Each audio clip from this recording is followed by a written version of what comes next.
Buenos días, bienvenidos al webinar que hemos titulado Cómo sobrevivir al 2022. En primer lugar, gracias a Ignacio de Induin por organizarlo. Es un seminario que va a durar hora y media. Vamos a hacer dos bloques. En un bloque, bueno, pues tendremos un debate abierto sobre las cuestiones que están en el programa y después abriremos un segundo bloque para preguntas, que yo creo que enriquece mucho más el debate con todas las experiencias y sobre todo con todos los problemas que llevamos sufriendo, viviendo desde el año 2020, que nos ha tocado ver. Para comenzar, yo os pediría a Pilar, Ana, Alberto, que hicierais una breve presentación de quiénes sois, a qué os dedicáis, qué hacéis, por favor. Hola, yo soy Pilar Ojuel y soy directora de compras en la empresa Mondragón Assembly, que es una cooperativa que pertenece a la corporación Mondragón. Nosotros hacemos automatización para todo tipo de sectores, ensamblaje automático de piezas. Tenemos plantas en Alemania, Francia, México, Brasil y China. Uno de los momentos de éxito de nuestra empresa fue pues, cuando hicimos la automatización de la fabricación de mascarillas, cuando empezó la pandemia el año pasado. Ya está. ¿No? Hola, buenos días. Mira, yo soy Ana Jiménez, soy la directora de compras de Ringo Válvulas. Es una empresa que pertenece al grupo Samsung, un grupo alemán dedicado a la fabricación de valvulería a nivel mundial. Dentro del grupo somos la empresa que realiza valvulería especial, sobre todo para aplicaciones especiales de oil and gas, nuclear, todo con altos requerimientos y alto valor añadido. Esto hace que trabajemos siempre o casi siempre bajo proyecto, lo que puede incrementar un poco el nivel de complejidad un poco de lo que teníamos que hablar en esta webinar, del control de stock, aseguramiento de la producción, y etcétera. Llevo trabajando aquí en Ringo desde hace 12 años, 8 de ellos como directora de compras y bueno, os intentaré explicar un poco cuál es nuestra situación para que alguna cosa podáis adaptar o entre todos podamos ver cómo podemos enfocarla en estos momentos difíciles. Alberto, para ti, buenas tardes. Hola, buenas tardes. Aquí son las 4:30. Muchas gracias, Borja. Gracias, Ignacio de Induin, por la invitación. Mi nombre es Alberto Lebrón. Soy analista de inteligencia económica de la empresa Asia Pacífico, una pequeña empresa dedicada a la implantación de empresas extranjeras en China. El valor añadido está fundamentalmente en la inteligencia, porque muchas veces se viene a China de manera remota o con un socio ajeno a la empresa, con lo cual uno acaba dependiendo de lo que pueda ocurrir aquí, pero nosotros lo que ofrecemos son ojos, oídos y cerebro para que la empresa pueda operar. Soy doctor en Economía Política por la Universidad de Pekín. Vivo aquí desde el año 2009. También soy analista de cadenas de valor para la Academia China de las Ciencias Sociales en todo lo que se refiere a relaciones China-América Latina, Estados Unidos-América Latina, y bueno, colaboro con diferentes agencias como Xinhua y también publico de vez en cuando en medios de comunicación. Gracias. Gracias, Alberto. Mi nombre es Borja Salces, ingeniero de minas, dedicado siempre en el ámbito industrial a las compras, la logística y producción. Más en los últimos años, más en el ámbito de producción, sin lógicamente dejar sin perder de vista a las compras y la logística, que es un poco lo que más nos ocupa hoy. Retomando el título del webinar de cómo sobrevivir al 2022, venimos, como todos sabemos, de un año extraordinariamente complicado, con cierres parciales, con reducciones de producción, les hemos dicho a los proveedores que no nos envíen, reducciones de stock. Un año muy complicado que fue en el 2020. En el 2021 estamos viendo una recuperación económica yo diría que bueno, pues con bastante éxito, que nos hace un poco bueno, pues ser optimistas. Y estamos acabando el 2021 y vemos un montón, vemos básicamente dos inputs. Un incremento de precios, una inflación en todos los ámbitos muy potente. Y segundo, una dificultad de acceso a nuestras materias primas, sean las que sean. Productos más manufacturados o menos manufacturados. Un problema enorme de logística y una preocupación, ¿no? En 2021 yo creo que hemos pasado un poco menos preocupados, pero una preocupación muy importante en el 2022 de ¿vamos a ser capaces de, eh, eh, de poder comprar? ¿Vamos a ser capaces de poder suministrar? ¿Vamos a ser capaces de poderlo hacer a un precio razonable? ¿Vamos a ser capaces de sobrevivir al 2022 sin parar, sin romper nada? Esta es una yo creo que de las cuestiones que subyacen en todas estas preguntas que nos lanzaban. Y llevamos unos cuantos años planteando una cuestión de, nos hemos ido a China, nos hemos ido a Asia, sobre todo China, que es el gran país industrializado, la gran fábrica del mundo. Estamos sufriendo ahora escasez, incremento de precios, problemas logísticos. Nos hemos equivocado yéndonos de una manera masiva a China. Y con esto, Ana, Pilar, Alberto, ¿qué os parece? Bueno, yo plantearía, no es una equivocación, al final no es una equivocación porque es donde nos ha llevado el mercado y al final esto es oferta-demanda y para poder suministrar en el mercado tienes que entrar en costes. Pues vivimos en un mundo globalizado, es lo que hay. Las empresas hace 60 años trabajaban a nivel local y suministraban a nivel local, el precio te lo marcaba tu área. Ahora no estamos así. Quien más, quien menos, o exporta o trabaja para empresas que exportan, lo que lleva a que te adaptas al precio del mercado. Creo que sí que si podemos considerar una parte de equivocación, nos hemos equivocado en lanzarnos a China sin tener algo que yo creo que en las empresas es muy fundamental y que todos los departamentos de compras, o casi todos, hemos dejado mucho, que es un análisis de riesgo exacto de nuestro producto y qué tenemos que hacer y controlar el riesgo. Querer vivir sin riesgo no va a existir, pero sí que podemos intentar por lo menos controlar ese riesgo. Pilar, te dejo a ti, Alberto, yo creo que por alusiones en el último momento. Pilar, vale. ¿Compartes esto? Sí. ¿Reflexiones? Comparto totalmente que no es, o sea, se han tomado las decisiones que se tenían que tomar en su momento, había que ser competitivos y luego está el cómo se va a China, si tienes hecha una evaluación de riesgos, si tienes alternativas. Y ahora mismo también diría otra cosa, en mi caso está siendo el suministro de China, que también por el tema del el incremento del costo de transporte, pero los que no están suministrando son proveedores que fabrican en Europa, el tema de componentes electrónicos, por ejemplo. O sea, que no lo focalizaría solamente en un problema de China por el tema del transporte, que todavía se puede, pero no están suministrando. Alberto, ha sido un error irnos de una manera descontrolada a China sin hacer ese análisis de riesgo que comentaba Ana.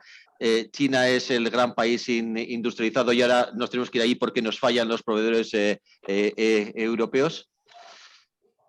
Bueno, yo tendría que decir en primer lugar que España, pese a ser la 16ª potencia exportadora del mundo, tan solo exporta el 4% de todas las exportaciones de la Unión Europea. La relación comercial por excelencia ahora mismo en la Unión Europea es la de China con Alemania, y en Alemania las cosas están funcionando bien y apenas hay quejas. Lo que estaban comentando antes tanto Ana como Pilar es una obviedad. El comercio internacional se tiene que distribuir en función del factor más abundante. En los países desarrollados, el factor más abundante es el capital y la mano de obra cualificada. Y en los países en desarrollo, como China, que cada vez son menos en desarrollo y más desarrollados, el factor más abundante es la mano de obra barata. Por decirlo de otra manera simple, si un iPhone se ensamblase en San Sebastián o en Estados Unidos, en vez de pagar $1.000 tendríamos que pagar 1.500 o 2.000 dólares. Y la persona que está ensamblando el iPhone en nuestros países, pues a lo mejor no estaría haciendo otras cosas que ahora mismo estamos consumiendo. Por tanto, el debate de la reindustrialización, de volver a las relaciones de comercio norte-norte, lo tenemos que sacar de encima de la mesa, porque es cierto que en Europa hay partidos políticos populistas como el Rassemblement National de Francia y otros que sí que pretenden salirse del euro y cerrar las fronteras y reindustrializar. Reindustrializar nos empobrecería, además de crear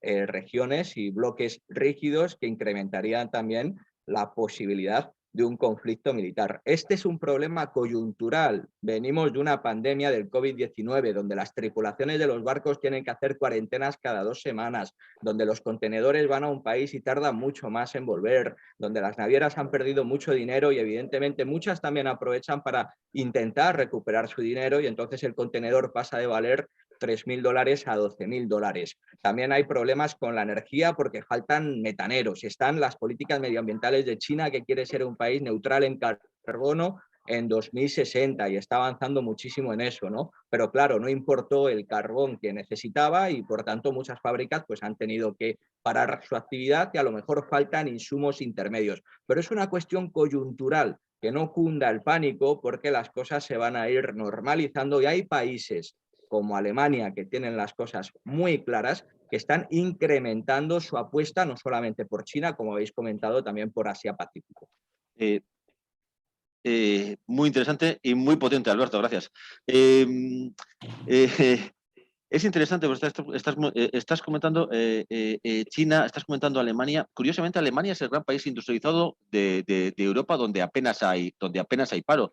Y yo creo que Alemania tiene una política de industrialización de su propio país absolutamente clara, que no sé si otros países lo tienen tanto.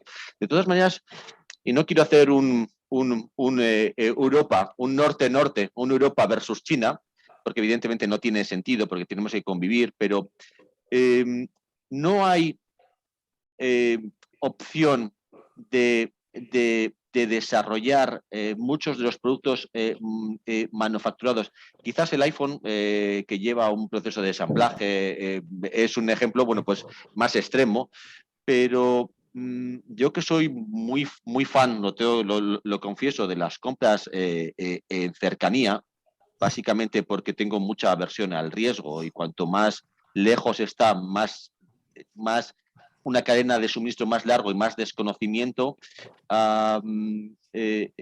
fomento en primera persona el comprar cerca, en comprar el local. Y local no es ni País Vasco ni España, comprarles locales Europa, con unos costes de transporte más o menos controlados, sin aranceles y sin muchas barreras. ¿Es un pensamiento más del siglo XX que del siglo XXI? Pues yo te diría que a ver, yo creo que nos pasa a todos. Intentar controlar el riesgo y tenerlo más cercano nos pasa a todos. Creo que no es un pensamiento más del 20 que del 21, siempre y cuando no se tenga ese pensamiento de forma global. Creo que una parte muy importante es conocer el producto que tenemos, segmentarizar el producto que tenemos. Hay que tener muy claro, estamos muy acostumbrados a hacernos la vida cómoda, comprar un producto que esté acabado, que venga, lo ensamblo y directo. A veces que es muy interesante segmentarizar ese producto, porque no todas las partes se tienen por qué comprar fuera. Probablemente haya términos intermedios en que me interese comprar la materia prima, pero la subcontratación de una fase del producto sea interesante hacerlo en Europa. Hay muchas combinaciones que es lo que debemos estudiar. Entonces, no es a todos nos encanta comprar el local, que tengas un sitio que te cojas un avión de 1 hora, te presentes, o de 2 horas y puedas solucionar el problema. Pero creo que desgraciadamente o afortunadamente, hay una parte que va a ir fuera. El precio de las materias primas no va a ser competitivo en Europa. No va a ser, y cada vez va a ser menor. A día de hoy es imposible. ¿Por qué no nos planteamos a veces segmentarizar? comprar materias primas y hacerles valor añadido en Europa. Creo que por ahí es donde puede venir controlar el riesgo sin perder de vista que hay que controlar el coste. Es por lo menos en lo que a mi sector se refiere, creo que viene más por esa combinación. Pilar, sin poner este Europa versus Asia o versus China, reflexión. A ver, bueno, yo dentro de las preguntas que había en el coloquio, yo siempre digo que la cercanía no me parece un criterio en este mundo global ya. Luego, por ejemplo, nosotros hay cosas que tenemos que comprar en China porque no hay ni siquiera transformadores en Europa para, por ejemplo, nosotros hacemos máquinas para construir módulos solares y hay oferta de esa maquinaria que Europa no es competitiva. Entonces tienes que ir a China. Entonces, bueno, nosotros lo que estamos haciendo es apoyarnos. Tenemos una planta en China, entonces digamos que compra chino con chino. Ahí tenemos un soporte importante. Entonces yo estoy confiada cuando lo hago de esa forma, ¿no? En ese sentido. Pero vamos, que para mí la cercanía no es el criterio. Hay que comprar al mejor, esté donde esté, y luego hacerlo bien, la compra esa, ¿no? Alberto, cuando hablabas de coyuntural, sí, pero ¿durante cuánto tiempo? Y además, de verdad nos tenemos que quitar este miedo a comprar lejos y a comprar de una manera desconocida o estamos cómodos. Primero, ¿cómo es eso de coyuntural? Pero claro, tenemos que pasar el 2022, ¿eh? Claro, coyuntural no se puede saber. Aquí en China se está manejando un rango de fechas para abrir la frontera que va desde el año que viene. El año que viene hay dos eventos muy importantes, los Juegos Olímpicos de Invierno de Beijing 2022 y también el Congreso del Partido Comunista, a través del cual el actual presidente de China, Xi Jinping, pues va a ampliar su mandato, ¿no? Normalmente los presidentes de China en una regla no escrita pues estaban 10 años, Xi Jinping va a estar más de 10 años y esto también está generando inquietud, tanto externa como también interna. Por tanto, abrir la frontera y que haya un brote del virus a gran escala en China, eso introduciría mucha inestabilidad. Por tanto, la frontera está cerrada y si la frontera está cerrada, evidentemente los trabajadores tampoco se pueden mover libremente, ni las tripulaciones, y todo esto va a afectar al transporte. Y puede ocurrir que en 2023 la situación no esté controlada, en 2024 la situación no esté controlada, y aquí el cálculo coste-beneficio sea mantener cerrada la frontera o ir abriendo poco a poco. Por tanto, son tiempos difíciles en los que hay que adaptarse y tratar de aguantar. Ahora bien, lo que estaban comentando tanto Ana como Pilar, las empresas evidentemente se fijan en los patrones del comercio internacional y el patrón del comercio internacional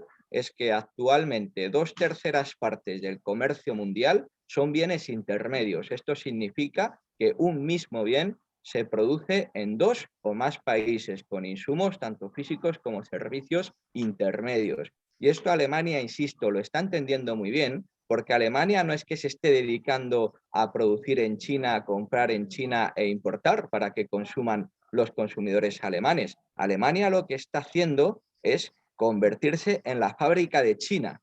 Si China se ha convertido en la fábrica del mundo y Estados Unidos, Alemania se está convirtiendo ahora mismo en la fábrica de China. China está exportando sus componentes a Alemania y Alemania con su alta tecnología está ensamblando esos componentes y los está exportando a China. Y no hay problemas, digámoslo así, a largo plazo a la hora de consolidar ese eje comercial euroasiático. Por tanto, yo creo que el debate de la reindustrialización o de revertir la globalización debe quedar descartado y fuera de la mesa porque sería retroceder 20 o 50 años. Vale, de todas maneras, aunque me tachen de revisionista del pasado, lo voy a intentar un poco, ¿vale? Además, comentas una cuestión que es interesante y es China ya no solamente es la fábrica del mundo, que también, sino que empieza a ser el cliente mundial, es decir, con esa compra masiva de productos manufacturados. Y también es verdad que no nos olvidemos que hay una relación privilegiada entre China y Estados Unidos que a nosotros pues, se nos escapa un poco, pero lo que no nos escapa es que hay una relación privilegiada entre China y Alemania y no por casualidad, Alemania fue el primer impulsor de traer mercancías por ferrocarril. De hecho, el ferrocarril que viene desde China es un ferrocarril básicamente alemán, con inicio y fin en China y en Alemania, ¿no? También es verdad que a nosotros, más con una visión de compradores, de importadores, se nos escapa un poco la cuestión de la exportación a China. Esto será de otro ámbito. En cualquier caso, me atrevo a retomar. No hemos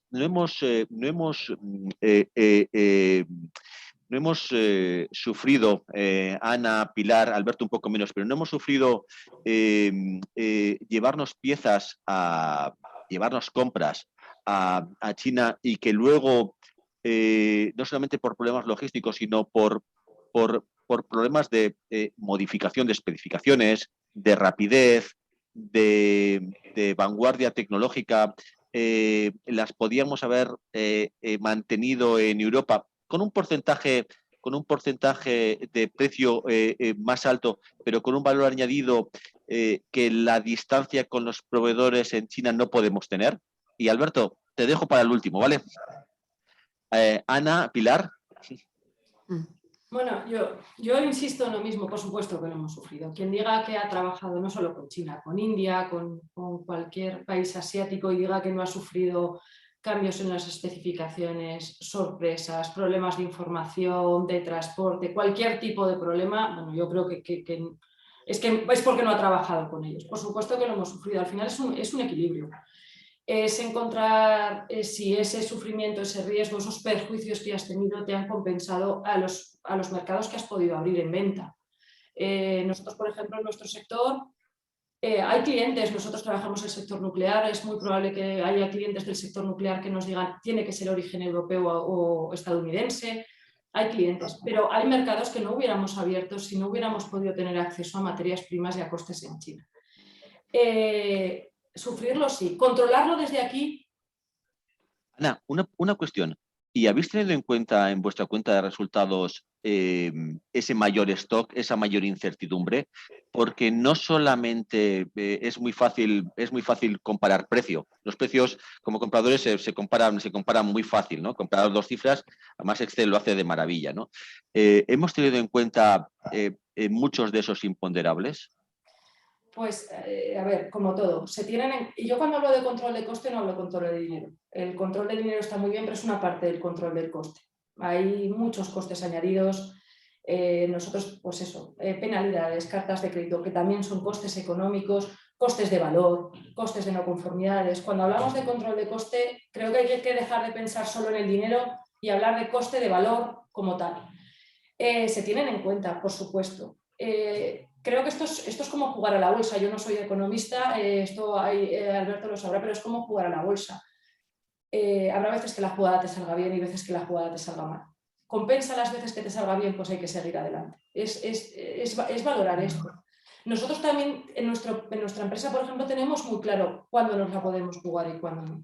Eso se hace muy de inicio. Cuando nosotros trabajamos mucho, como os digo, bajo proyecto, se hace muy de inicio. Nosotros hay sectores o proyectos concretos que no podemos jugárnosla, pero probablemente ese momento en que ese mercado que no nos la podamos jugar también acepte un coste que no sea necesario jugárnoslo. Una última pregunta, muy rápido. Has comentado, ¿hay un poco de nacionalismo europeo en esas cargas de especificaciones de sectores más o menos vanguardistas que os piden que haya un porcentaje o que este componente sea europeo? Más que nacionalismo europeo, es nacionalismo del primer y tercer mundo, si me lo permitís, aunque suene muy, muy bestia decirlo así.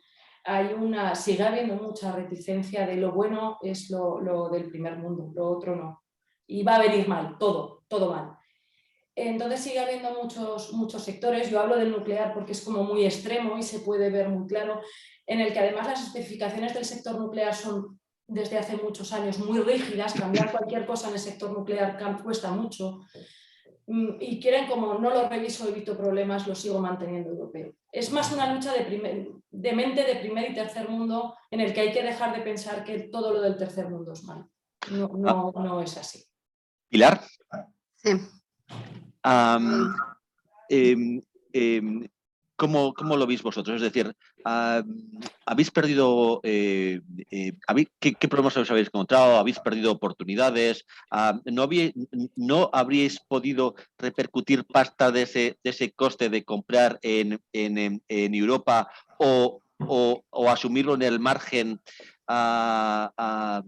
comprando más cerca, teniendo más tranquilidad?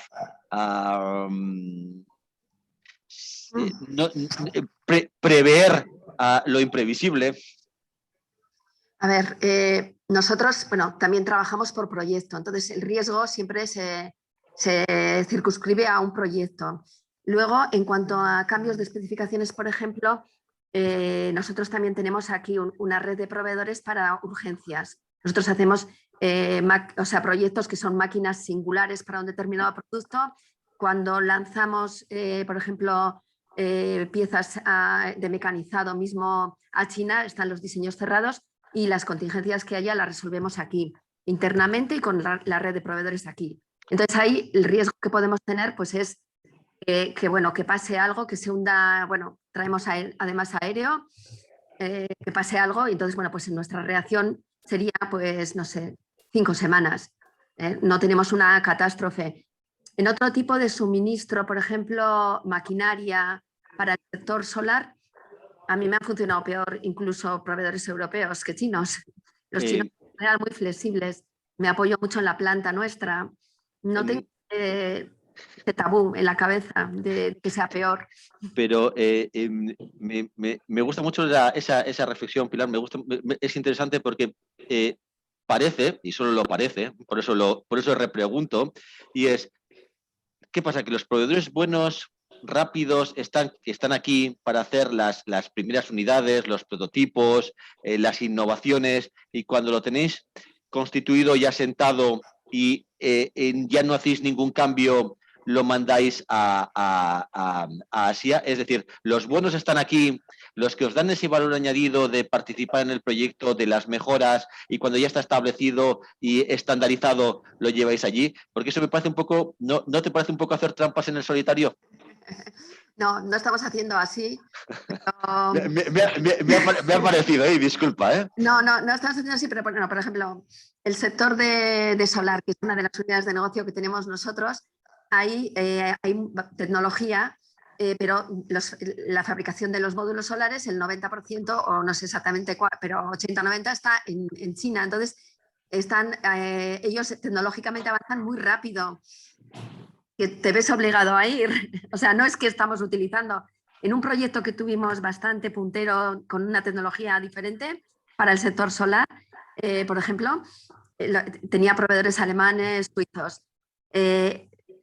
Nos planteamos llevar ese negocio a China, nos dio tiempo, ya lo habían copiado, pero por ejemplo los proveedores que tenía alemanes y suizos decían que ni se molestaban, que les iban a copiar. Está súper asumido. Por eso lo que decía Alberto, de que luego nosotros exportamos, nuestra experiencia es que exportas unas primeras unidades. Y no es porque nosotros lo estamos haciendo, Borja, pero es la experiencia en el mercado que tenemos. Es que enseguida la tecnología la copian y van avanzando tecnológicamente muy rápido. O sea, Alberto, no es porque estamos promocionándolo, pero Alberto, por alusiones en más de una ocasión. Todo tuyo.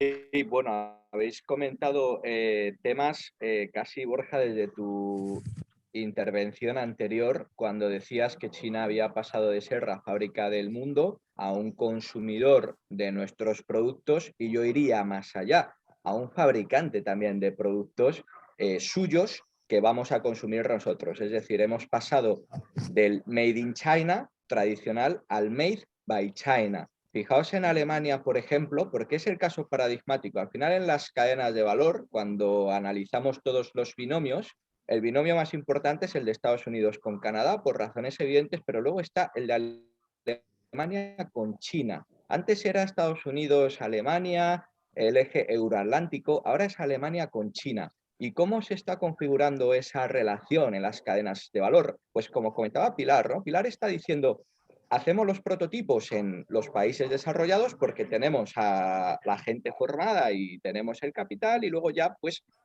los hacemos en cadena en los países donde podemos maximizar o minimizar, mejor dicho, los costes laborales.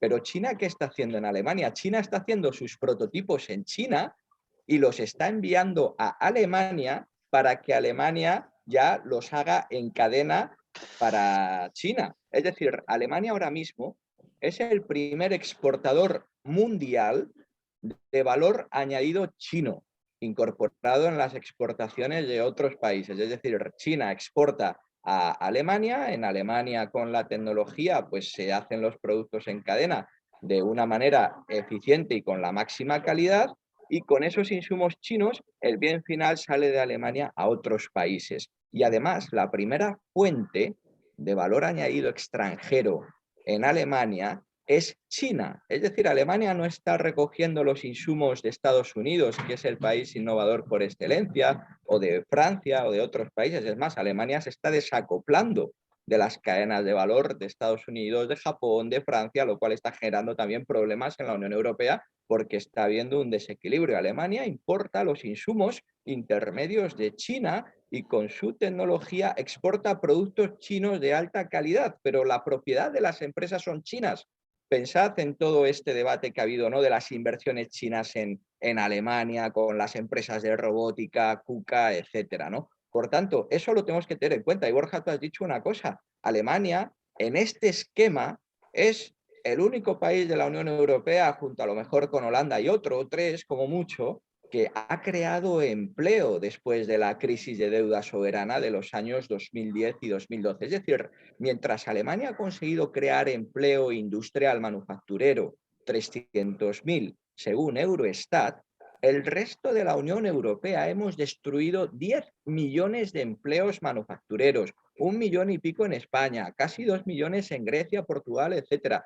Por tanto, no tenemos que estar pensando en otros países que nos pudieran estar perjudicando, tenemos que reinventarnos industrialmente, tenemos que pensar por qué no somos como Alemania, porque el comercio mundial no es un juego de suma cero y hay espacio para que nos podamos sumar nosotros. Pero evidentemente la solución no es que nos pongamos a hacer mascarillas en España, porque eso es irreal, porque los sueldos van a ser bajos o las mascarillas van a ser caras, no hay más opción.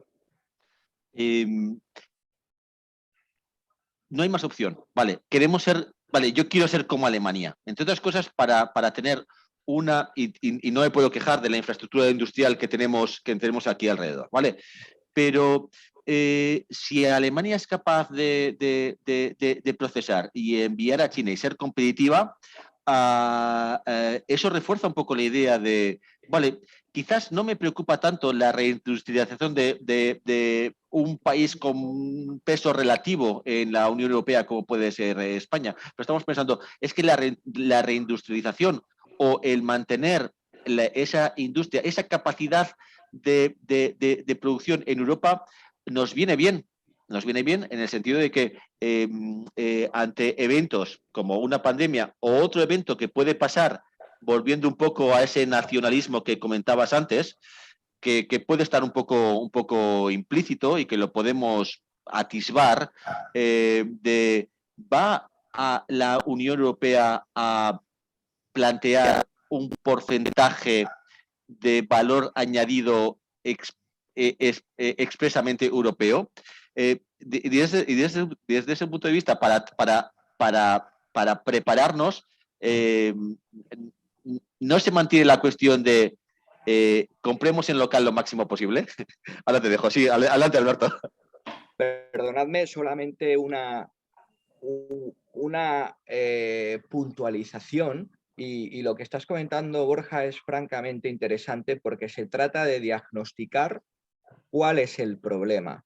Y el problema es que la industria europea está cada vez más concentrada en torno a Alemania y los países de la Europa del Este que forman parte de las cadenas de valor alemanas. Y esa industria es la que se está acoplando con las cadenas de valor más pujantes, que son las de la región Asia-Pacífico, lideradas ahora mismo por China. La cuestión aquí no es poner barreras, porque los aranceles, la teoría dice que todos salimos perdiendo, productores y consumidores. Eso es una evidencia empírica.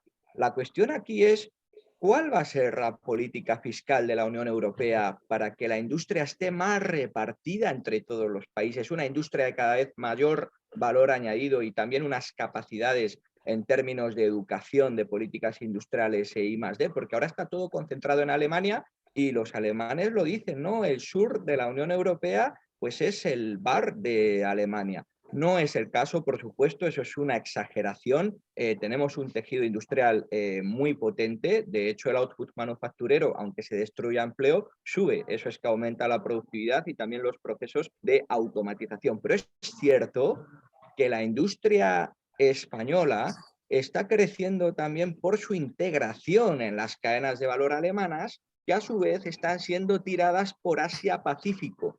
Y eso lo tenemos que tener claro. Por tanto, es un problema más político que de protegernos y lo que tenemos que hacer es completar lo antes posible esa transición de países, sobre todo los periféricos europeos, de blue collars, de trabajadores menos cualificados o con salarios bajos y una relación capital-trabajo más pequeña en comparación con grandes potencias industriales, a ser países white collars, con personal cualificado, educado, innovador y con una relación capital-trabajo mayor. Y esa relación capital-trabajo no se consigue poniendo barreras, sino que habría que hacer como Alemania, tratar de atraer capital de todo el mundo, incluido de China, claro que sí. Estoy de acuerdo que no se trata de poner barreras, pero ¿no es China el primer país proteccionista? Y no lo sufrimos de esa forma. Luego entraremos en algunos aspectos un poco más políticos, ¿vale? Pero ¿no es China el primer país proteccionista? Evidentemente, China es un capitalismo de Estado y tiene un sistema político dictatorial y como han comentado antes, tanto cuidado, que como Ana, ¿no? Te pueden cambiar. Cuidado que estás allí, ¿eh? No, esto es otro tópico también, es decir, los chinos no se hacen trampas al solitario.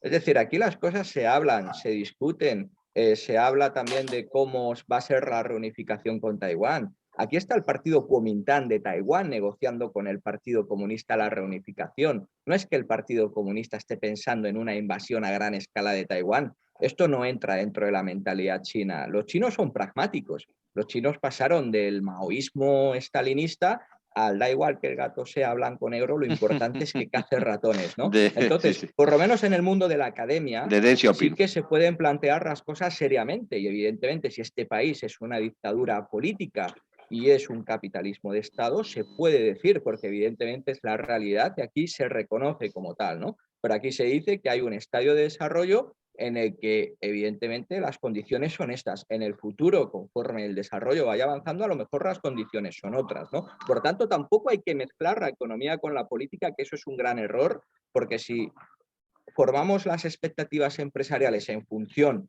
de la realidad política, evidentemente habría que cortar relaciones absolutamente y automáticamente. Estoy bastante de acuerdo. Al hilo de esto, yo creo que hay una pregunta que nos pasan por escrito y que yo creo que viene perfectamente a esto. Y voy a dejar los temas de geopolítica y vamos a bajar un poco esta pregunta y bajamos un poco a la tierra, ¿vale? Y cuando digo a la tierra es a nuestra pieza, a la que nos falta, al incremento de precio, un poco a la tierra, ¿vale? Y la cuestión es, leo textualmente, porque es una pregunta directa, yo creo que se entiende bastante bien, que la plantea José Mazorra. ¿Cómo encaja todo este tema de comercio eje China-Alemania, los temas de compensación y derechos de emisiones de CO2? ¿No tiene China una ventaja competitiva no del todo justa por no cumplir todas las reglas que nos imponen en la Unión Europea medioambientales, desde el punto de vista del medio ambiente? Luego bajamos a la tierra, ¿eh? No quiero derivar demasiado esto, porque mucha gente que estará escuchando, y yo mismo digo, sí, todo esto está muy bien, contaminar, el gas, el hidrógeno, ya, pero mi part number, mi referencia, la que me falla hoy, la que no tengo garantizado el suministro en mayo del año que viene, ¿vale? Esto y luego pasamos a eso, ¿vale? A ver, lo que te refieres moralmente, si entramos en el tema moral podemos hablar muchas cosas. Evidentemente tiene una ventaja, no solo la tiene en el tema de contaminación, la tiene en el tema cualquiera que haya viajado por Asia, en los costes de la prevención de riesgos laborales, en los costes salariales, en un alto grado de bienestar, por supuesto. Compiten por eso y son buenos. Ahora mismo económicamente es su ventaja, es una obviedad. Sí, es así. ¿Cómo se puede encajar? Y ahí bajo un poco la tierra también al tema de nuestras piezas y demás, intento viajar. También hay controles, todo no vale. Nosotros como grupo tenemos una política de responsabilidad social corporativa, de prevención. Viajamos mucho, visitamos mucho, tenemos colaboradores, no todos nos valen. Nosotros siempre decimos, hay unas líneas que no jamás cruzamos, por supuesto. Creo que, y ahí intentando un poco a lo que hablábamos de cómo controlamos los problemas, incluso de especificaciones, creo que si algo nos exige comprar en Asia es elevar el control. Tenemos que elevar mucho el nivel de control. Y vuelvo a un poco como decía los costes. Control no es solo verificar nuestra pieza o nuestro producto cuando llega aquí. Control es visitar, ver, tener colaboradores, hacer inspecciones, valorar, tener alternativas, cambiar. Y eso exige... Pues eso, salir de la comodidad que hablábamos antes, que nos gusta. Eso exige controlar mucho y controlar mucho in situ. Bien sea nosotros directamente o a través de colaboraciones. Tenemos dos hilos paralelos. Seguimos una vía y luego volvemos. Porque esto es bastante interesante y es... vosotros, yo creo que tenéis un nivel de compras bastante alto y bastante profesionalizado. De acuerdo. Y además es muy claro, yo creo que es básico para... bueno, problemas vamos a tener. Problemas que ni siquiera hoy los podemos pensar. Problemas vamos a tener. Pero si conozco al proveedor, si no estoy comprando una página web que no sé si hay una fábrica por detrás, si le pongo cara y ojos, si hablo con él, si hablo por teléfono, si sé si está casado y tiene hijos, que también es importante, si veo la fábrica, si veo sus problemas, todo eso ayuda. Pero si sois conscientes de que hay un montón de pymes que o no tienen un departamento de compras profesionalizado, donde un departamento de compras al 80% es administrativo, o no son capaces de tener a una persona durante una semana cada 3 meses o cada 4 meses que viaje. Entonces, hay una realidad paralela. Ya, pero ahí sí que, perdonad que os interrumpo, ahí sí que te añado yo. Bienvenidos a un mundo globalizado. Hay agencias de colaboración. No tienes que ir tú. Hay muchos partners. Y Alberto lo dirá por alusiones. Hay agencias de inspecciones que tú puedes mandar desde aquí y no es caro, no es un dinero, un valor añadido exagerado. Tú puedes encontrar un colaborador, incluso porque te facilite europeos, que hay muchos en China, que te ayuden a colaborar. No tienes por qué tener un departamento tan profesionalizado y con una capacidad económica o financiera que te permita lo que dices tú, tener a 2 personas cada 2 meses allí.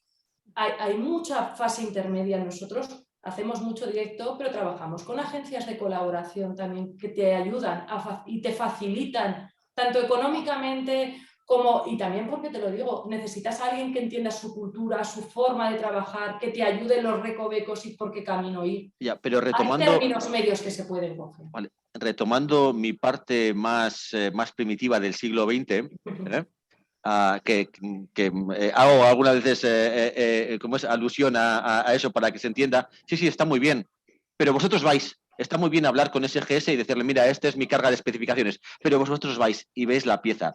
Y si vais y veis la pieza y no solo delegáis en SGS o en otro, es porque no os fiáis del todo.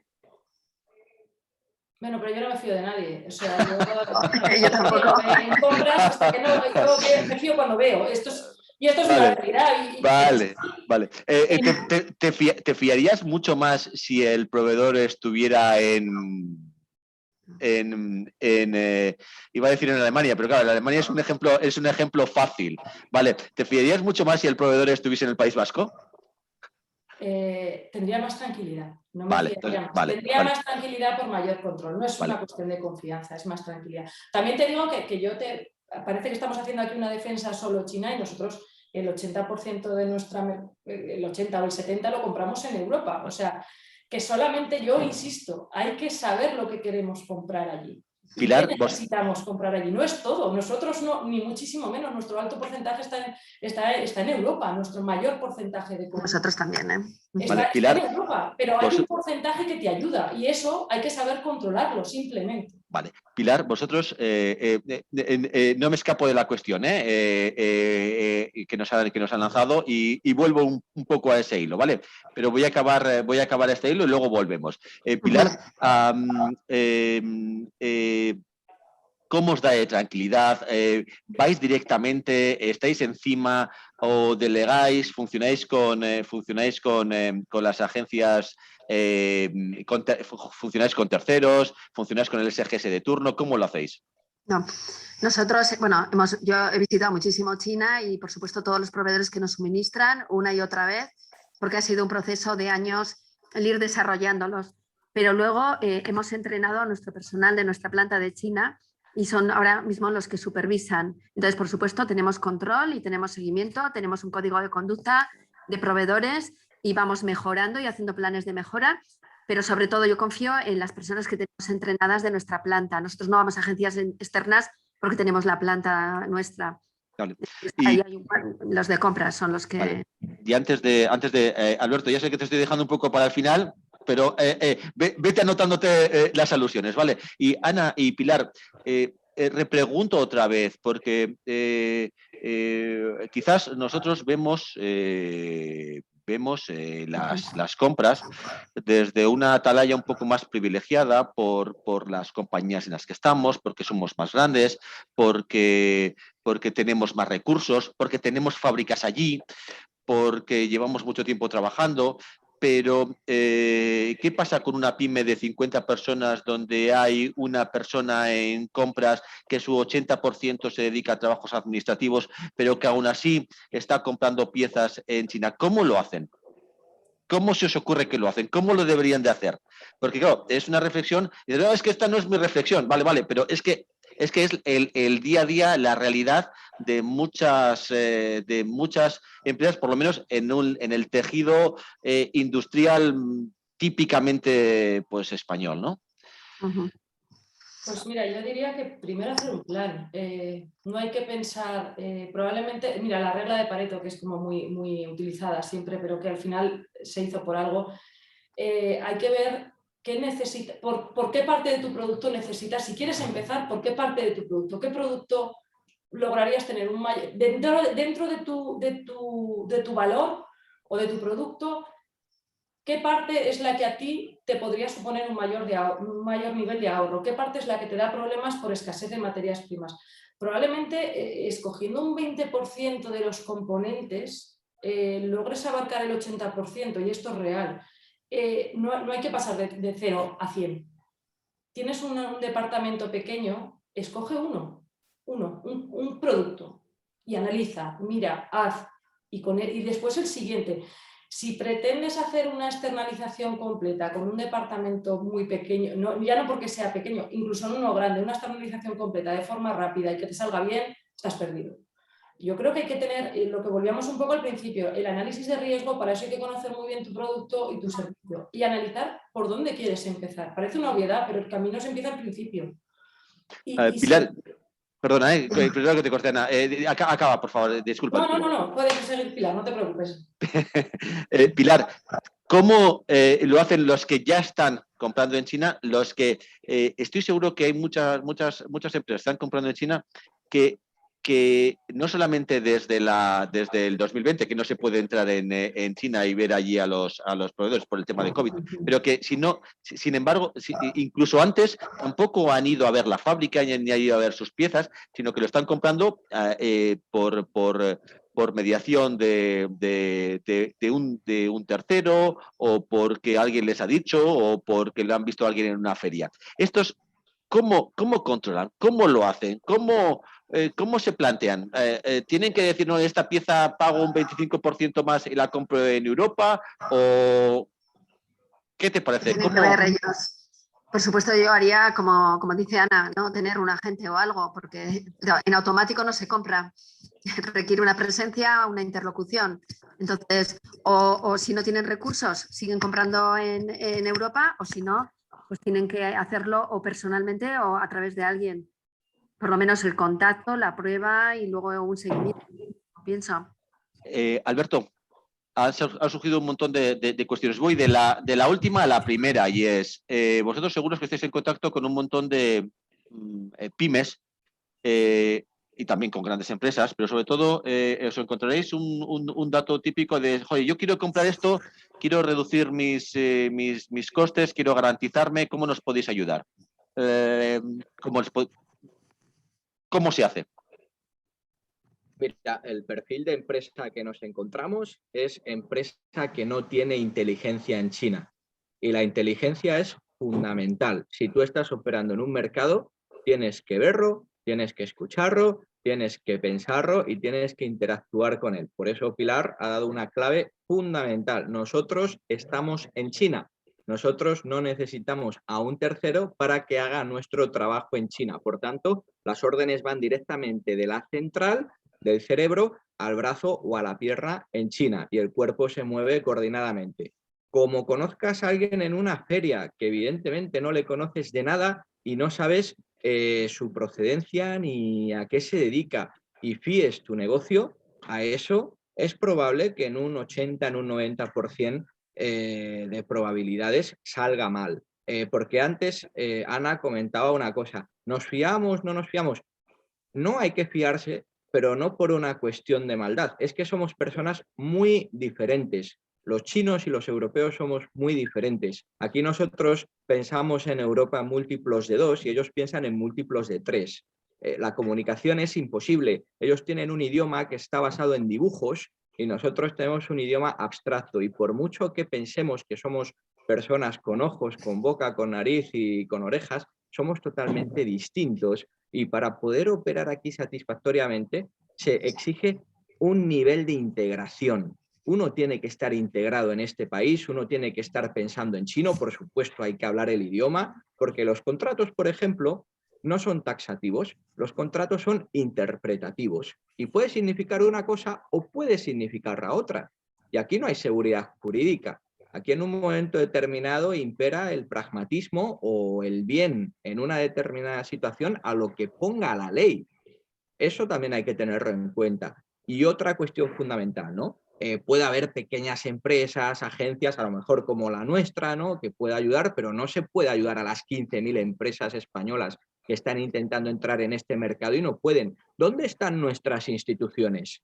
¿Dónde están nuestras cámaras de comercio potentes? ¿Dónde están nuestras empresas juntas ayudando a otras empresas? ¿Dónde están nuestras instituciones públicas haciendo planes de inteligencia para las grandes multinacionales que pueden arrastrar a proveedores que son pequeñas y medianas empresas, como sí están haciendo Alemania, Japón, Reino Unido o Estados Unidos? En España tenemos que exigir eso también, que pagamos muchos impuestos. Y aquí no tenemos presencia en China. Y esto Pilar lo puede corroborar. Disculpad un segundo, ¿eh? Hago un pequeño paréntesis, porque esto lo voy a retomar porque esto es bastante interesante, ¿vale? Pero dos cuestiones. China está cerrada desde marzo del 2020, ¿verdad? No se pueden hacer visitas. Vale, no. Lo cual no ayuda al comercio, ¿verdad? Para nada, para nada. Hay empresas que han quebrado. Es decir, hay empresas cuyo manager general pues, no tiene el permiso de residencia y lleva desde marzo de 2020 varado en España sin la posibilidad de obtener un visado. Sí. Y, claro, se dedica a las ventas del producto de su empresa en China, pero es que el comprador chino dice que no compra hasta que se tome una copa con él. Y como no puede venir a China a tomarse una copa con su comprador, pues no puede vender. Y la empresa lleva 1 año y medio sin ingresar y por tanto quiebra. Y así hay mucha gente. Vale. Retomo luego la cuestión de las instituciones que has comentado, pero ha habido una pregunta lanzada y no respondida, y es ¿cómo nos afectan las cuestiones sobre los derechos de emisión del CO2? Y disculpad que salte para luego volver, y por extensión competitividad no del todo con las mismas reglas de juego desde el punto de vista medioambiental. Alberto. Bueno, eso es una variable dada. Sabemos que Estados Unidos y China, las dos primeras potencias económicas del mundo, no van a firmar ningún acuerdo internacional vinculante sobre emisiones de CO2. Y los chinos también dicen, oye, es que nosotros, si analizamos esto históricamente de forma acumulada, oye, pues desde el siglo XIX hasta ahora hemos emitido menos que los países de Europa Occidental, que Estados Unidos y que cualquier otro. Por tanto, tenemos el mismo derecho que ellos tuvieron a desarrollarnos y a emitir, no por el hecho de que ahora haya un marco legal distinto, pues hay que poner frenos y cortapisas al desarrollo económico. Sí es cierto que Europa, evidentemente, si no se cumplen ciertos estándares medioambientales, pues también levanta una barrera a los productos chinos y los chinos no pueden seguir adelante. ¿Qué están haciendo los chinos entonces? Oye, esto lo sabe Ana, van a construir 150 centrales nucleares en los próximos 15 años, cuando se están cerrando en otros países, ¿vale? Y luego también se está desarrollando muchísimo con ayuda del sector público, no solamente en China, sino también en Corea del Sur, pues proyectos de fusión nuclear, también la energía de hidrógeno, también las misiones estas a la cara oculta de la Luna, que de vez en cuando leemos, qué graciosos los chinos que han vuelto a ir a la Luna y tal, a la cara oculta, es que los chinos están aprovisionando de helio 3, que es una fuente de energía también bastante importante, ¿no? Entonces, claro que va a haber una transición energética. China es potencia nuclear, China es potencia en energías renovables, pero evidentemente los chinos dicen, lo que no vamos a hacer es pasar de crecer del 8 al 1 por tener que cumplir con emisiones. Por tanto, hay un mercado de emisiones y los chinos, pues, con capital pagarán lo que contaminen de más, pero van a seguir contaminando de más y, por supuesto, sí es cierto que en 2060 hay un plan para que China sea neutral en emisiones de carbono. Y este año, el 80% de todas las patentes mundiales que se han registrado para absorber carbono son chinas. Es decir, los chinos no están aquí echando humo y sentados en una silla que les pongan aranceles. No, los chinos están actuando. Los chinos igual en 2060 son el país más limpio del mundo porque están invirtiendo, ¿no? Eso sí, lo que no quieren es que se les ponga cortapisas ahora porque entonces destroza su economía. Vale. Me salto el tema de las instituciones de momento, ¿vale? Y ya sé que estoy saltando, pero vamos un poco, porque, Alberto, bajamos un poco a nuestro un poco más a día, ¿vale? Porque claro, estamos hablando de las emisiones, estamos hablando de 2060, estamos hablando de una transición verde.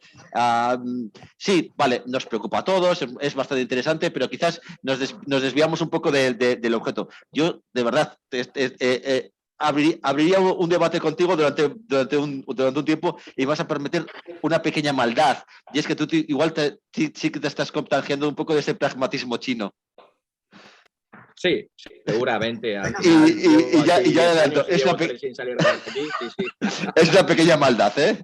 Pero bueno, sí. En cualquiera de los casos. Nos preguntan, vale, está muy bien, pero leo una pregunta. Ana, ¿cómo habéis gestionado una no conformidad real en China? Ana o Pilar, ¿vale? Pero bueno, es una pregunta nominativa, yo la hago nominativa y después la extiendo a Pilar, ¿vale? ¿Cómo habéis gestionado una no conformidad en China? A ver, depende. Nosotros intentamos evitarlas, por supuesto se trabaja. Nosotros, ya te digo, además no somos fabricantes de producto commodity, con lo cual a nosotros este tema de prototipo es muy difícil. Nosotros hacemos productos muy diferentes. Pero sí que a los proveedores se les evalúa, se les pide pedidos muy pequeños al inicio, se les hace un control muy exhaustivo desde el inicio, nos mandan las piezas, las verifican allí, las verificamos aquí, analizamos. Por supuesto que hemos tenido gestión de no conformidades. Si la no conformidad la tienes allí, a ver, nosotros desde hacer una visita, hacer inspecciones online, hacerlo con agencias de tercera parte, hay muchas formas. También te digo que ante la resolución de no conformidades cuando hemos encontrado aquí, ha habido más problema de tiempo, evidentemente, que una no conformidad con China, una no conformidad con el País Vasco, la resolución puede ser un problema de mayor plazo. pero no hemos encontrado grandes diferencias. Les dices que está mal y está mal. Y ellos asumen y te ayudan a desarrollar el producto. No hemos encontrado una diferencia tan grande. En plazo, por supuesto, al final cualquier cosa que esté mucho más lejos, más con el enorme problema de logística que hay ahora, puede haber. Pero no hemos encontrado más reticencias ni menor ayuda en resolver una no conformidad. Pilar. La hemos podido gestionar. Sí. Y vosotros jugáis con ventaja, ¿eh? Porque estáis implantados allí. Están en casa. Sí. A ver, pero por ejemplo, nosotros cuando empezamos a hacer piezas de mecanizado en China teníamos un 40% de efectivo de los proveedores chinos. Entonces se puso a través de nuestra planta el sistema de evaluación de proveedores y entonces se ha bajado pues, a índices, pues yo diría similares a los de aquí, a los proveedores de aquí, no mejores y no peores en ningún caso. Y luego hacemos un filtro en nuestra planta. Entonces aquí nos llega todo, bueno, un índice de efectivo ínfimo.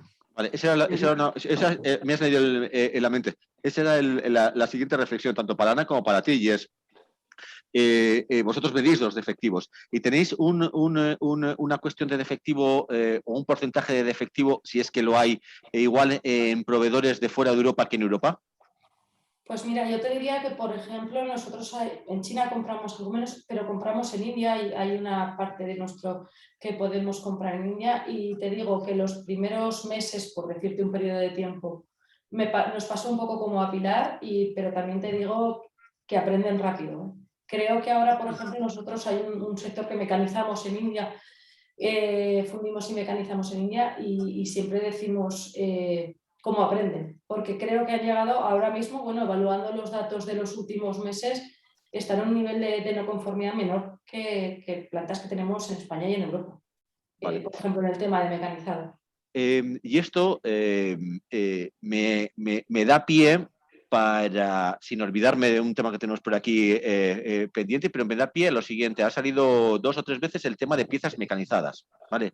Yo, como de esto algo sé, pues me atrevo a hacer alguna reflexión a riesgo de que luego me corrijáis. Pero básicamente una pieza mecanizada es una pieza de aluminio o de acero o de titanio en el caso de aeronáutica o de empresas nucleares o del sector nuclear o lo que sea, pero básicamente una materia prima cuyo precio de las materias primas son más o menos globales, está el London Metal Exchange o lo que sea, y no hay mucha diferencia en el precio de la materia prima entre un acero comprado en Europa y un acero comprado en Asia, entre un aluminio comprado en un aluminio comprado en Europa y un aluminio comprado en Asia. Y luego los temas de mecanizado, ahí no hay un volumen de mano de obra que en un país cuyos costes sean menores sea más competitivo. Es decir, ¿por qué? Y esta es una reflexión también que me viene un poco. ¿Por qué estamos comprando piezas mecanizadas en Asia cuando realmente dices, si la materia prima es lo mismo y una pieza mecanizada, la materia prima pues puede ir desde el 40 al 50% del coste y el mecanizado tampoco hay tanta diferencia? Si luego le tenemos que añadir el transporte, la incertidumbre, el stock, resolución de una no conformidad más larga. Y ya sé que vuelvo un poco al origen del debate. Ana, Pilar, esta pregunta no se la lanzo a Alberto a propósito. Bueno, no quiero que la conteste Ana Pilar y luego le interpelamos. Pues, Borja, yo te corregiría en una cosa, por lo menos en mi sector. La fundición de carbono, por ejemplo, en altas aleaciones es verdad que la materia prima la puedes encontrar muy parecida. Te hablo en fundición, por decirte un ejemplo. La fundición de carbono es incomparable. El precio de Europa no es el de gas. Por lo menos en nuestro caso no es el de India. No fundición gris, estamos hablando. No, fundición de acero-carbono. Vale. Acero moldeado. Acero moldeado. Vale. Dentro de la fundición hay altas aleaciones de níquel, duplex, pues la que es carbono, por ejemplo, por ponerte un ejemplo, no es comparable el precio. No lo es. Hay una diferencia, y no te hablo de una diferencia de un 10%, porque ahí ya te pondrías, no en el caso de India que no hay aranceles, pero bueno, te pondrías a transportes y demás y ya está. Eso uno. Y luego el tema, por lo tanto ya ahí tenemos un gran ahorro. Y luego el tema del mecanizado, Nosotros mecanizamos, evidentemente, mecanizamos solo la materia prima que se compra allí. No nos compensa sacar el mecanizado de una pieza comprada en Europa, llevarla a mecanizar a India y traerla, no compensa. Pero la mano de obra es más barata. Hay un porcentaje, la luz es más barata. Tienen más ayudas, a lo mejor, sí, al final, el precio de hora del mecanizado aquí te hablo Europa general, España, si quieres, País Vasco, que hay mucho mecanizador, y el precio de hora de mecanizar, por ejemplo, en nuestro caso en India, es más barato. Déjame también una pequeña maldad, y es, has mencionado India, y como mecanizado, y conozco India, también conozco algo, ya hablaremos de India, Sí.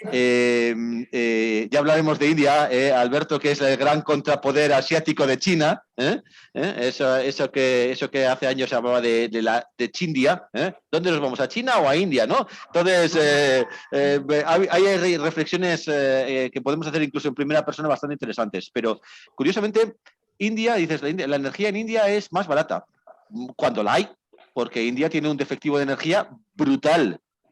De hecho, hasta hace tiempo, y de hecho están en ello, como comentaba Alberto, tienen proyectos para instalar centrales nucleares porque tienen mucha más demanda que oferta. Entonces, en India también hay cortes de energía. Si es más barata, bueno,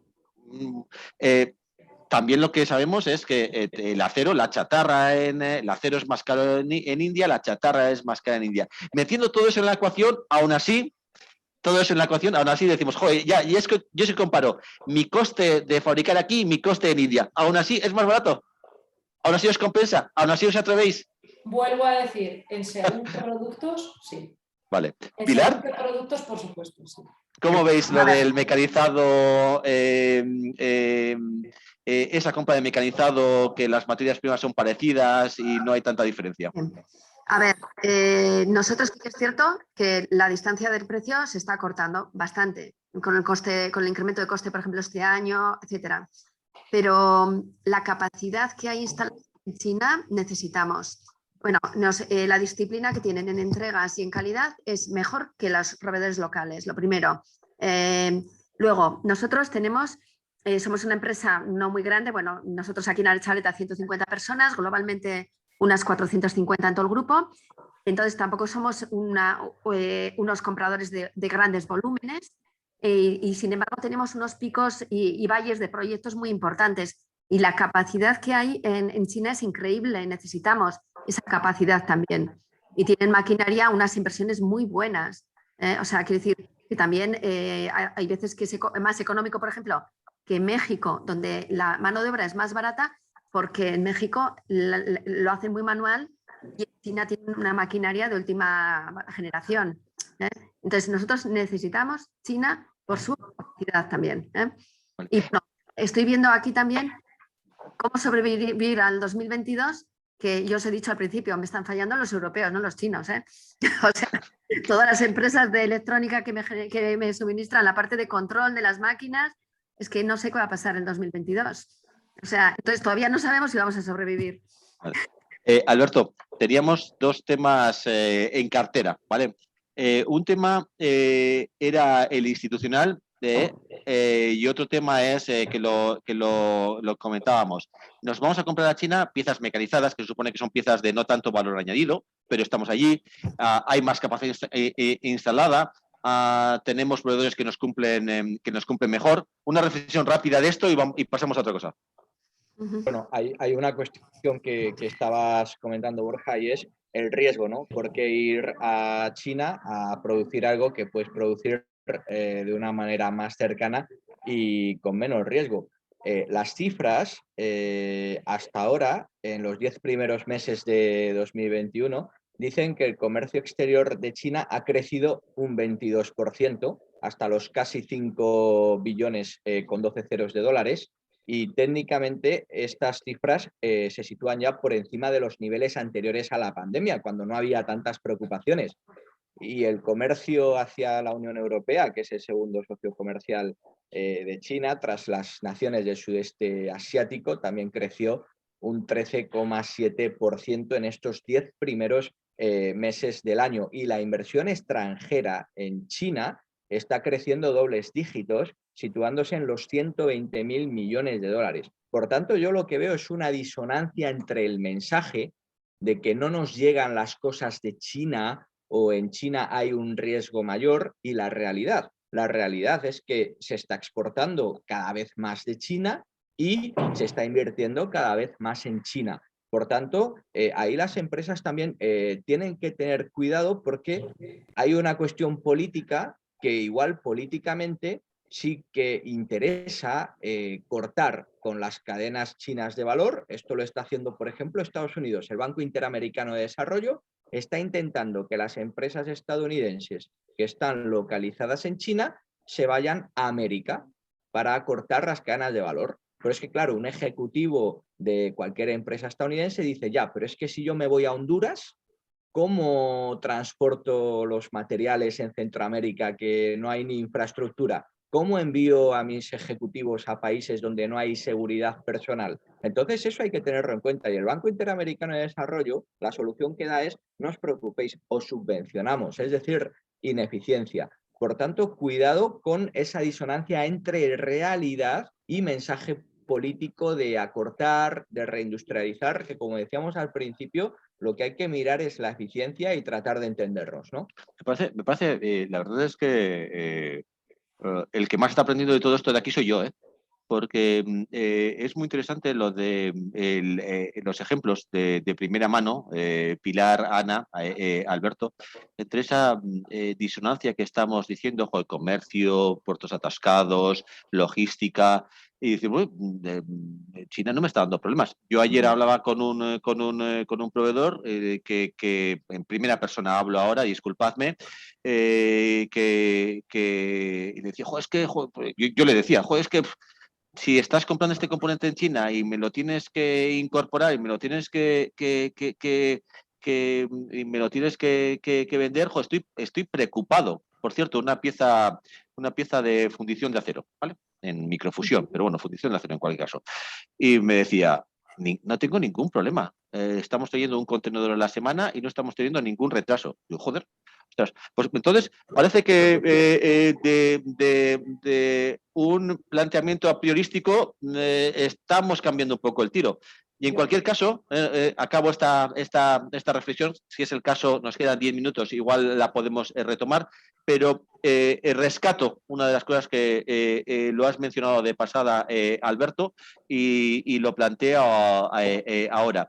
Tenemos también un cierto proteccionismo español, en este caso, para que las instituciones no nos ayuden, no nos apoyen, no nos informen, no colaboren para abrir ese comercio con China o ampliarlos en China o apoyarnos para viajar allí. Ya sé que hoy no es el día, pero antes lo has comentado, ¿no? Entonces, reflexión sobre esto, porque antes te he cortado muy rápido. Mira, en un minuto solamente, que tenemos poco tiempo, según Eurostat, España es el país de la Unión Europea más propenso a delegar sus asuntos en la Unión Europea. Esto es nuestra política exterior y nuestra política exterior hacia China. Y yo me pregunto, ¿cómo es posible que un país como España delegue sus asuntos con respecto a la segunda economía del mundo en una Unión Europea donde están tus principales competidores? Es decir, entre Alemania, Francia, Italia, Reino Unido, que ahora se ha ido, y Holanda acaparan el 85% del comercio de la Unión Europea con China. Entonces, ¿qué incentivo tienen estos países para que España aumente su pastel a un 30, a un 40, porque tenemos esa capacidad? Por tanto, esa es la pregunta que nos tenemos que hacer. ¿Por qué no tenemos instituciones? Quizás porque somos un poco vagos a la hora de preocuparnos por la política exterior, ¿no? Y eso se refleja incluso en las encuestas. Es decir, que corrígeme, lo planteo de otra manera, y es que el peso de España en China es mucho menor la presencia de España en China es mucho menor al peso industrial que tiene España en el conjunto global, en el conjunto de la Unión Europea, ¿verdad?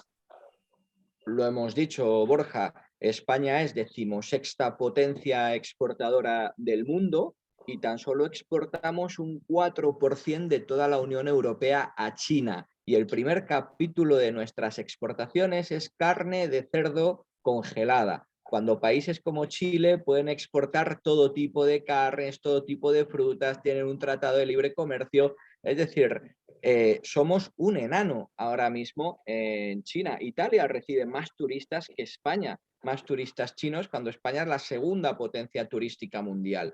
Y ya por no hablar de inversión extranjera, ¿no? Que se la llevan toda entre el Reino Unido y Alemania, ¿no? Cuando Alemania, claro, España debería tener presencia aquí, atraer esas inversiones, ¿no? Pero nos fallan las instituciones y quizás la voluntad de hacerlo. Sí. Seguimos sintiendo que China está mucho más lejos de lo que realmente está. Bueno, pues entonces seremos un país dependiente de Alemania. Es decir, nuestra relación con China será a través de papá Alemania, y eso es una realidad hoy en día. Vale, nos quedan 10 minutos. Vuelvo a los orígenes, ¿de acuerdo? Por ahí comentaban, ¿cómo sobreviviría al 2022? Yo lo resumo muy rápido y es, si no te has preparado no vas a sobrevivir, y si te has preparado vas a sobrevivir. Y en cualquiera de los casos, estés preparado o no estés preparado, todo lo vamos a pasar mal, porque hay muchas tensiones en la cadena de suministro. Y además hay ciertos paradigmas que ahora los estamos cuestionando. Uno de los paradigmas es, no voy a funcionar con nada de stock, porque financieramente pues no puedo o no quiero, ¿no? Entonces, bueno, pues hay algunos paradigmas, bueno, esto de funcionar con poco stock o con cero stock, bueno, pues cambia, ¿no? Y esto me vais a permitir, cambia, y además un poco más stock cuanto más lejos compras, básicamente por meter factor de incertidumbre, factor de transporte, factor logístico, ¿vale? Estoy seguro que volverá a cierta normalidad, volveremos a no hablar tanto de los forwarders, pero tardaremos. En cualquier caso, tenemos unos 10 minutos, así que, Ana, reflexiones así en general, ¿qué hacéis? ¿Cómo lo vais a pasar? ¿Cómo lo vais a gestionar? ¿Ideas? Pues yo voy a empezar así como un minuto de reflexiones. Lo primero, creo que es muy importante no entrar en pánico ni dejar que tu gente entre en pánico. Es muy fácil entrar en el bucle de todo va mal, las materias primas suben, no llegan nada. Cuando la gente y los equipos trabajan con eso solo en la cabeza, funcionan mal. Creo que eso es lo primero. Como responsables de compras tenemos que evitar que nuestra gente entre en pánico. Lo segundo, lo que he dicho antes, pensar y segmentalizar. Hay que evaluar dónde está el riesgo, qué no, controlar. Saber que la ganancia no va a ser igual, pero sí que puedes llegar a controlar por lo menos una gran parte del riesgo. Por supuesto que si las materias primas suben y tu mercado no acepta, tu mercado de venta no acepta esa subida, vas a tener una reducción de beneficio, claro que la vas a tener más problemas con el transporte, por supuesto, pero hay factores en los que puedes intervenir. Esto de intentar preocuparte de lo que puedes controlar y solamente observar lo que no puedes controlar, solamente tener la información, yo creo que es lo que nos debe de ocupar. Como tú has dicho, quien no se haya preparado es difícil, es muy difícil. Pero bueno, hay puntos en los que se puede actuar. No hay que pensar que porque la situación esté tan mal no se puede actuar. Lo que pasa es que hay que elegir dónde actuar. Y luego, como última reflexión, hemos estado hablando mucho del tema de China, pero pensar que hay más mercados. Hay mercados intermedios, hay países del este, en aceros está Polonia, Ucrania. Hay más sitios y que está muy bien, que yo os lo he vuelto a decir, que aquí parece que hacemos una defensa de China, pero nosotros compramos, a lo mejor fuera de la Unión Europea no es uno de nuestros grandes proveedores. Está muy bien el tema de China, pero hay más y hay más que nos pueden ayudar. Hay más dentro de la Unión Europea, hay que pensar qué queremos dejar aquí y qué necesitamos sacar, importar de fuera. Pero yo vuelvo al origen que hemos hablado. Creo que el control del riesgo, segmentalizar y decidir sobre dónde actuar es lo principal que tenemos que hacer ahora. Pilar, sí. Reflexiones así finales un poco con la idea de qué hemos hecho, qué vamos a hacer, si lo vamos a pasar bien o mal en el 2022, si vamos a darle un disgusto a nuestros directores financieros y vamos a tener más stocks. Sí, bueno, nosotros trabajamos por proyecto, luego stock es que no tenemos una demanda muy caótica, es muy difícil. Entonces, bueno, nosotros yo creo que muy bien no lo vamos a pasar porque, por ejemplo, ahí tenemos el tema de toda la parte electrónica de las máquinas, hay una falta de oferta en todos los fabricantes hablo de Japón, fabricantes de Alemania, y estamos todos, pero una lucha salvaje, y intentas adelantar todo lo que puedes los pedidos, pero te dan unas fechas, te las vuelven a retrasar. Y entonces, bueno, está el tema famoso de los chips, que no sé cuándo se va a recuperar la oferta. La demanda todavía se prevé que pueda crecer por el tema de todos los fondos europeos, todas las reactivaciones que están poniendo los gobiernos para las economías después de la pandemia. Y luego también estos proveedores, cuando estás con ellos, te dicen que es que están haciendo un 25% o más respecto a la situación de antes de pandemia. Entonces, yo ahí no veo ni posibilidades de hacer stock, ni posibilidades de que se aumente la oferta a corto plazo. Es donde, bueno, nosotros como fabricantes de bienes de equipo es donde tenemos el problema en estos momentos. Vale. Y luego esto, pues bueno, pues cuando compras en China y demás, pues con el análisis de riesgos que tienes hecho, y si ocurriera cualquier contingencia, pues a reaccionar. Pero el tema de la componentística de la parte electrónica, yo no le veo solución a corto plazo. Vale, va a ser muy difícil durante 2022, Ana, Pilar, reconstituir stocks. Y cuando hablo de reconstituir stocks es volver a una situación de stocks medios como teníamos en el 2019, por ejemplo. Ya sé que el 2019 era un momento de incremento, de crecimiento, y cuando tenemos crecimiento, bueno, pues parece que activas muchas compras porque van a salir, porque va a haber rotación. No vamos a tener dificultades en el 2022 para tener ese nivel de stocks que nos daba, no sé si cierta seguridad o cierta tranquilidad. Hoy, desde luego, nos daría. Sí, vamos, totalmente. ¿Sí? Al final, pero por la escasez que pueda haber, como le pasa a Pilar en el tema de los componentes electrónicos, como porque no es el momento. Los precios de las materias primas no están para hacerte un stock ahora para los futuros 2 años, vamos. Creo que pues, al final nos toca ser más dinámicos.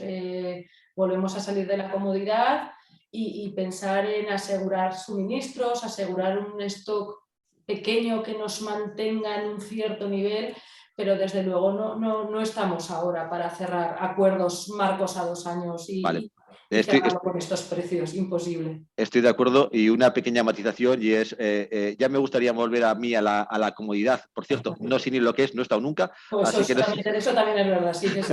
Vale. Alberto, has sido un poco te hemos dejado por temas que hemos tratado, por temas de conocimiento, siempre un poco a la faga, y respondiendo casi por interpelación. Lo he hecho, que sepas que lo he hecho a propósito. Entonces, sin ningún problema. porque yo creo que y es verdad, hay mucha distancia. Y aunque grandes empresas como Mondragón Assembly o Ringo y otras que lo están escuchando tienen mucha potencia para estar allí, muchos de nosotros vemos el mercado chino todavía mercado exótico, lejano, complicado, difícil, y desde el 2020 todavía más, ¿no? Entonces, yo creo que las opiniones desde allí, las valoraciones desde allí, los datos desde allí que nos das, yo creo que tienen ahora, si cabe, más valor que hace un tiempo. Así que reflexiona así en abierto, ¿qué hacemos? ¿Cómo tratamos nuestras compras? ¿Cómo tratamos nuestras importaciones desde Asia? Y una última reflexión, antes ha salido sobre China. Hay un conflicto China-India velado. Tienes 2 minutos para contestar todo eso. Bueno, hay que dar contexto, claro que sí. Y a ver, aquí se han transmitido las enseñanzas fundamentales, ¿no? Y yo creo que se ha respondido a la pregunta de cómo sobrevivir al 2022. ¿Cómo sobrevivir al 2022? Sigamos el ejemplo de Mondragón, es decir, traslademos a nuestra gente a los mercados para que puedan comprender los mercados, y entonces nos irá bien. Si tenemos que depender de terceros o hacerlo todo en remoto, es muy probable que nos vaya mal. Esa es una primera reflexión.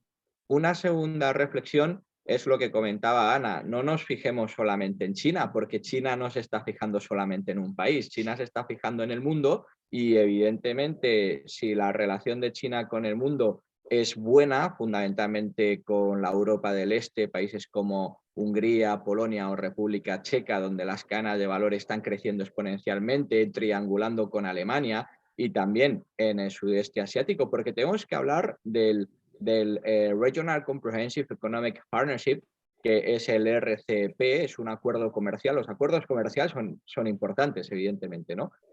China, junto con los países de la región, los países ASEAN, Corea del Sur, Japón, etcétera, es una tercera parte del comercio en valor añadido. Es decir, que invertir en Vietnam para minimizar costes laborales, pues también es bueno porque toda esa zona está libre de aranceles en el comercio de bienes intermedios, está bien conectada en términos logísticos y además el 60% del sector servicios parece que se va a liberalizar. Por tanto, pasemos del eje euroatlántico al eje euroasiático, ¿no? Y pensemos en global. Y luego había una pregunta que me había comentado un amigo en el chat, ¿no? Pablo Díaz, ¿cuál es el papel del norte de África en este tablero? Es que China está en todas partes. Marruecos es el primer suministrador de fosfatos a China, es decir, exporta a Singapur y el fosfato que exporta Marruecos a Singapur lo consume China, y esto también tiene un componente geopolítico, pero es que en términos de comercio en valor añadido, el tercer socio comercial de Marruecos, después de Alemania y Francia, que son los socios tradicionales, uno diría que es España en comercio en valor añadido. Pues no, es China. Las automovilísticas y los componentes de automoción chinos, etcétera, que ya están conquistando América Latina, se están estableciendo en Marruecos, en las zonas económicas especiales del Tánger, etcétera, y ahí es donde también vamos a enfrentar competencia en Europa. Ya no es cómo traemos los productos de China o cómo vendemos en China, no, ya va a ser cómo nos vamos a defender en Europa de los chinos, porque los chinos ya están llegando a Europa de manera ya competitiva y en la gama de alto valor añadido. Por tanto, hay que internacionalizarse y los fondos europeos tienen que servir para que la empresa se modernice, pero también se internacionalice y tenga presencia e inteligencia sobre el terreno. Sin inteligencia sobre el terreno, las probabilidades de éxito son cercanas a cero. Esa es mi reflexión. Gracias, Alberto. Y con tu permiso, con el copyright, lo de la inteligencia sobre el terreno, que otros lo planteamos de una manera un poco más larga y un poco menos concreta, me lo quedo para mí, porque me gusta. Y en cualquier caso, Ana, Pilar, Alberto, no sé si yo creo que hablo por todo el mundo que ha estado. Desde luego para mí ha sido muy, muy interesante. Os agradezco mucho la participación, os agradezco mucho los comentarios, las experiencias, y sobre todo una cuestión es el que no se haya preparado, y prepararse es de muchas maneras, habiendo duplicado proveedores, habiendo constituido stock, habiendo estado allí, habiendo mantenido alianzas. El que no lo haya hecho, evidentemente ya no está. No es que no va a llegar al 2022, es que no ha llegado al 2020. Con lo cual, que lo vamos a pasar mal en el 2022, como nos comentaba Alberto, que va a ser coyuntural. La cuestión entre coyuntural y estructural es cuánto duran las cosas, ¿no? Si duran mucho se convierten en estructurales. Esperemos que sea coyuntural, esperemos que el transporte vuelva a cierta normalidad, esperemos que la demanda y la oferta vuelva a cierta normalidad, y que esta especie de tsunami que tenemos, bueno, pues que pase. En cualquier caso, si queréis 30 segundos de reflexión adicional, Ana, Pilar y Alberto, y damos por concluido el webinar de hoy. Bueno, yo nada, simplemente agradecer a todo el mundo. Sé que hemos hablado muchas veces de temas políticos y demás que parece y que no es lo que aplica. Yo siempre digo que la gente traslade todo esto a su empresa a analizar, y yo insisto, que analicen el producto, tomen decisiones sobre lo que puedan controlar, y que hay una parte de su producto que, como lo conocen ellos, no hay ninguno. Aún hay tiempo de hacer algo. Hay tiempo de intentar controlar lo máximo posible dentro de su mercado. Bueno, y agradecer de nuevo a todo el mundo la participación. Gracias a ti, Ana. Pilar. Bueno, Yo lo que he comentado, el tema de los componentes electrónicos, entonces, bueno, desde ese punto de vista sí que el año viene difícil para compras. Al final se genera mucho más trabajo cuando cuesta tanto traer el material y demás. Y pues los montajes están reclamando mucho de trabajo, pero bueno, sobreviviremos también. Y luego seguiremos mirando el mercado global, eso por supuesto. China, India, África y lo que haga falta, eso por supuesto. Muchas gracias, Pilar. Alberto, ha sido el último, pero ahora tienes el privilegio de cerrar, así que tú cierras. Bueno, simplemente agradecer a todos los ponentes, a Pilar, a Ana, a ti, Borja, a Induin por la invitación, porque bueno, a mí también desde el punto de vista académico me interesa la experiencia real, porque uno no puede vivir en la utopía de los libros o de las teorías, sino que eso tiene que aplicar a la realidad. Y hoy me ha servido mucho esta conferencia para entender que la teoría realmente pues aplica también a la experiencia de las empresas, y cuidado con la disonancia en los mensajes políticos y mediáticos que muchas veces no tienen que ver con la realidad empresarial y con la que estamos moviendo. Por tanto, hay que ir con los pies de plomo y tomar las mejores decisiones. Pues muchas gracias a los tres. Gracias, Ignacio. Gracias, Induin, por provocarnos un poco de vez en cuando y darnos espacio para pensar. Así que, si con permiso del organizador, Ignacio, damos por concluida la sesión. Salimos. Muchas gracias a todos.